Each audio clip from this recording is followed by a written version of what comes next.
आपकी गीतों को कई बड़े शख्सों ने अपनी आवाज़ भी दी है, बात कर ले जगजीत सिंह का या फिर पंकज उधास का या फिर अमिताभ बच्चन का, कैसा लगता है?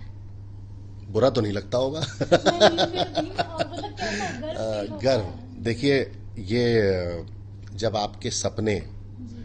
हकीकत में ढलते हैं तो आंखों से खुशी के आंसू निकलते हैं। तो जिन लोगों को, जो हमारे आइकन्स थे, आइकन्स हैं हमारे, जगजीत जी हुए, पंकज जी हुए, बच्चन साहब हुए, बहुत सारे लोग, आदेश श्रीवास्तव, रेखा भारद्वाज जी, उस्ताद राशिद खान साहब, शुभा मुदगल जी, इन सब के साथ काम करने का मौका मिला और एल्बम्स करने का मौका मिला, फिल्म में लिखने का मौका मिला। तो जाहिर सी बात है कि जिन लोगों को आप सुनहरी पर्दे पर देखते सुनते आए हैं, एक मौका ऐसा आता है कि वही लोग आपको गा रहे होते हैं या आपको उनके साथ काम करने का मौका मिलता है, तो खुशी से आंखें तो भर आती हैं। संघर्ष का जो सफ़र होता है काफ़ी लंबा होता है और बहुत कुछ उतार चढ़ाव देखा भी होता है लोगों ने। जब सपने सच हो जाते हैं तब वो जो खुशी है, उसको अगर आप अपने भाषा में या फिर अपनी गज़लों के द्वारा बता सके दर्शकों को तो कैसा लगेगा? धड़कते सांस लेते रुकते चलते मैंने देखा है, धड़कते सांस लेते रुकते चलते मैंने देखा है, कोई तो है जिसे अपने में पलते मैंने देखा है। तुम्हारे खून से मेरी रगों में ख्वाब रोशन है, तुम्हारे खून से मेरी रगों में ख्वाब रोशन है, तुम्हारी आदतों में खुद को ढलते मैंने देखा है। मेरी खामोशियों में तैरती हैं तेरी आवाजें, मेरी खामोशियों में तैरती हैं तेरी आवाजें, तेरे सीने में अपना दिल मचलते मैंने देखा है, तेरे सीने में अपना दिल मचलते मैंने देखा है। न जाने कौन है जो ख्वाब में आवाज देता है, न जाने कौन है जो ख्वाब में आवाज देता है, खुद अपने आप को नींदों में चलते मैंने देखा है। और आपके सवाल के जवाब में ये शेर कि मुझे मालूम है उनकी दुआएं साथ चलती हैं, मुझे मालूम है उनकी दुआएं साथ चलती हैं, सफर की मुश्किलों को हाथ मलते मैंने देखा है। आपके जैसे अभी जो यंग जनरेशन है वो भी काफ़ी इंटरेस्ट लेते हैं आपके करियर में। बहुत सारे चीज़ें हैं दुनिया में करने को, लेकिन फिर भी जो आपकी गज़लें हैं, आपकी कविताएं हैं, उसमें उर्दू जो है काफ़ी सरल भाषा में रहता है कि आम लोग उसको समझ जाते हैं। तो ये विचार कहाँ से आया कि ऐसे शब्द पिरोए कि सब लोग समझ पाए?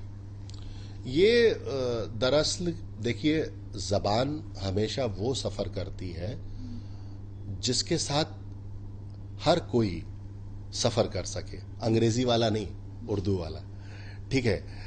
तो आप उसी यात्रा में चलेंगे ना जो आपको सुविधाजनक लगेगी।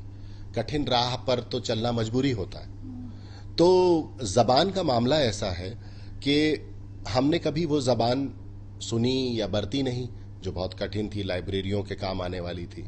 तो जिस भाषा में मैं और आप बोल बतिया रहे हैं, उस भाषा में अगर लिखा जाएगा तो वो दिलों तक पहुंचेगा, क्योंकि वो दिल से निकला है।